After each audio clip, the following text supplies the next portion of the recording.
talking about Bill O'Brien and his brilliant moves so far for the Houston Texans, and we're going to rank them and how terrible they are. Lance, rank them for me. I'll start from the bottom for a second. I think Duke Johnson, it started off as a fourth-round pick, but there were escalators that would push it to a third, and obviously they were easy to get to because Duke Johnson ended up costing them a third-round pick. It cost you a third-rounder, what Cleveland probably would have given you for a sixth, right, to be honest with you.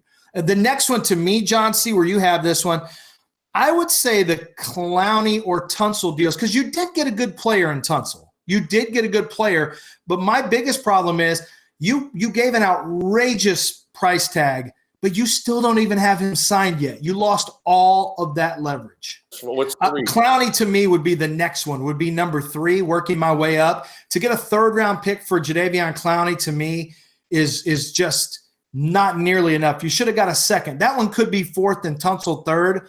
I would say next one would be, I'm going to put number 2, Brian Gaine getting forced out of Houston. Because you say, well, wait a minute, this is the moves he made as a GM. No, this is the move he made to make himself a GM. So in essence, he did the same thing here. Pushing Brian Gaine out, to me, has to be at the top of the list. All right, I'm going to go from the bottom, and I'm going to put Randall Cobb as the least intrusive, the least egregious of so far, because it's only money. Rashad Perriman would have been perfect. He's actually an outside guy. He can run. He had a wonderful end of the season. That guy, and it's unbelievable. That guy's sitting there, and you decide you want to give 3 years, $27 million to Randall Cobb. Terrible, but I'll take it because at least you didn't give up draft picks. My second least egregious would have to be Duke Johnson.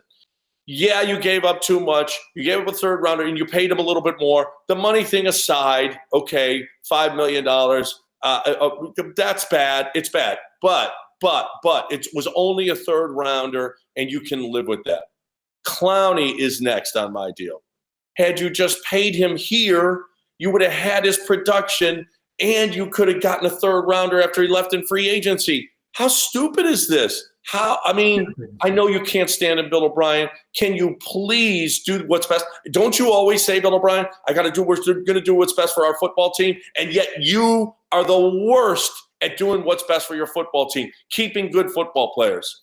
Next would be Tunsil. I said all along they got to protect Deshaun Watson, so I'm not going to be hypocritical, but 2 firsts and a second. We're sitting here now going, oh my gosh, look at Brian Bulaga just picked up 3 years, $30 million. You had to give up 2 first rounders and a second rounder where Bulaga came absolutely free with no draft picks. This is stupid. And then the Hopkins trade is the dumbest. It can't be dumber. Plus you picked up David Johnson's money. This is by far, to me, the dumbest move that I've ever seen in a trade in the NFL. Congratulations, Bill O'Brien.